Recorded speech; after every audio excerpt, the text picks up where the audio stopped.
estimates on revenues, grants and loans show that Treasury has raised the domestic borrowing target for the current financial year by 50 billion Kenyan shillings. This is in line with Kenya Kwanza's government's plan to reduce reliance on external debt that has been ballooning. Mark Anthony with more on the same.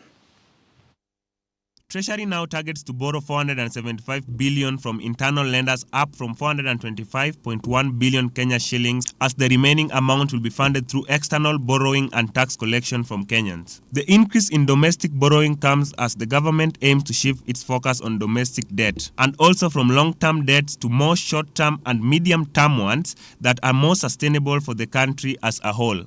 Kenya has always relied on external borrowing to fund a chunk of the national budget. The Kenya Kwanza government believes that this is a step towards the right direction, as it will decrease chances of the country defaulting on its debts. Which begs the question, are internal debts better? According to the United Nations Conference of Trade document on domestic and external debt in developing countries 2008, it is important that while external borrowing carries a potential currency mismatch, it tends to be cheaper than domestic borrowing. The Central Bank of Kenya has also increased the benchmark for lending rates, and this is seen as a catalyst to a new era of expensive bank loans. The government, which is expected to tap a majority of its debt financing for the new financial year from the domestic market, will also not be spared.